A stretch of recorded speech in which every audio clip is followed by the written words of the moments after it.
I think we're very lucky to have somebody like Professor Cooperrider come teach, because he is one of the most sought after consultants in the world right now. What we want to do, in at least the first day here, is we want to begin to lay the conceptual groundwork for what is appreciative inquiry.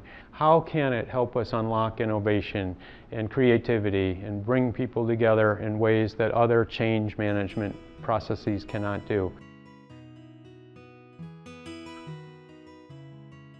In our management courses, we all teach that strengths perform. But what about this simple new idea that strengths do more than perform, they transform? So many companies, they think we'll do a low morale survey to document the low morale in order to create a high engagement and highly energetic and passionate company. And it's just not going to happen. Why? All the studies in the world of low morale will not tell us one thing about what creates the high engagement, high commitment work system. What appreciative inquiry is doing and the positive psychology work that's happening and research that's very sound, it's reversing that.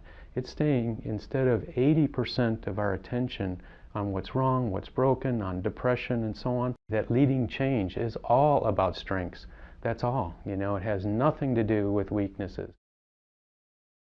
When I talk with CEOs and executives in every industry today where there's just white knuckle change, where there's totally unexpected change, change for which most of these institutions and organizations are scarcely prepared and have no roadmap. So I think we're living in a time where it's imperative to have an eye that can appreciate, an eye that can see and surface the true, the good, the better, the possible, everything that brings asset and strength to a system. So one very important part of appreciative inquiry is a set of theories and tools and research all about the elevation, concentration, connection, creating new combinations and chemistries of strengths in a way that builds more positive institutions that bring our highest human strengths to the customer, to the world, and so on.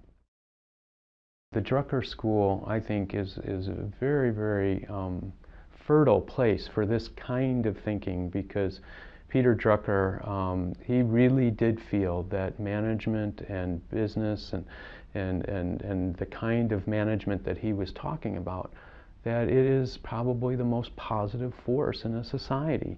We can't have a non-totalitarian society, for example, without freely and trustworthy institutions that are creating and following up on their word and creating value, and it's management and managers that do that.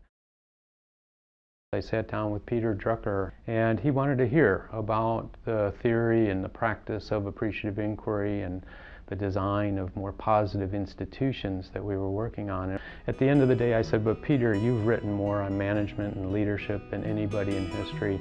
You know, can you put it in a nutshell? What is the essence of management and leadership? And he said, David, that's simple and it's ageless in its essence. He said, the task of leadership is to create an alignment of strengths in ways that make a system's weaknesses irrelevant. What an amazing time to be a manager, and it's a time where there is just tremendous need for new models and thinking about change.